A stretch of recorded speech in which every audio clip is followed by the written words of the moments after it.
Hey, it's me again, and this is part 2 of Soul Ties. I just thought, I'll just do it straight away because why to wait, right? I didn't want to keep you waiting, guys, so let's go. When we look at the life of Samson, he indeed had a soul tie with Delilah. That's undeniable, and I'll show it to you in the Bible. Oh, this is interesting. We're gonna go to Judges, chapter 16, verse 15. Then she said to him, "How can you say I love you when your heart is not with me? You have mocked me these 3 times and have not told me where your great strength lies." And it came to pass, where she pestered him daily with her words and pressed him so that his soul was vexed to death, that he told her all his heart and said to her, "No razor has ever come upon to my head, for I have been a Nazarite of God." Blah, blah, blah. So, you know what I'm talking about. Samson already clearly had a soul tie with Delilah. He was either sleeping with her or just hanging around a lot. This soul tie was ungodly. The Lord didn't want Samson to have it, because the Bible says that God told the Israelites not to marry certain types of women because they were into witchcraft and serving their gods. Samson wasn't supposed to be yoked with Delilah.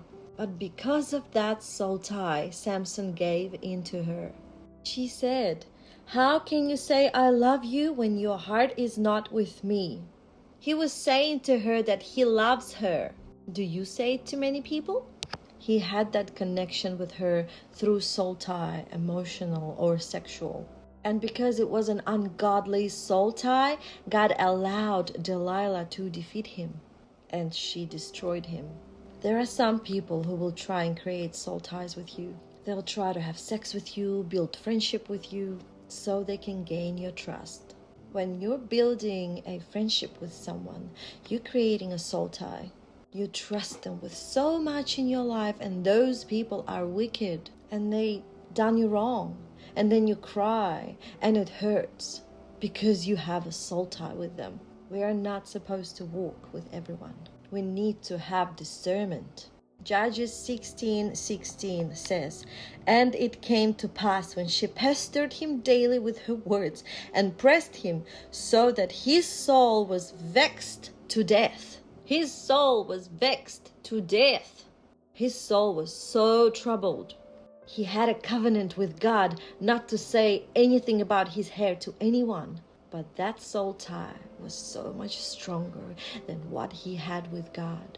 That's why you fall for sexual immorality, because what you have with God is weaker than what you have with that person through soul tie.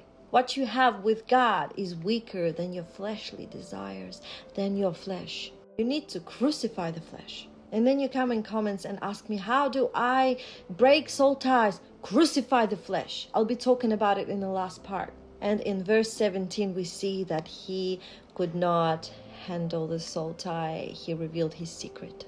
He became so vexed, so troubled because he had that ungodly soul tie with that woman. I personally think that he was sleeping with her, because it said while he slept, she brought the enemy in to cut his hair. What was she doing with him while he slept? I don't think he would sleep during the day. People sleep at night. So I really think that they were sleeping together. And that's why the soul tie wasn't a friendship soul tie. It was a strong, lustful soul tie. Well, that's what I'm thinking anyway. Some of you make stupid things because of your friendships, because of that relationship, even within your marriage. And I'll talk about that in third part of soul ties. That's all for now. Hopefully that was useful. God bless you.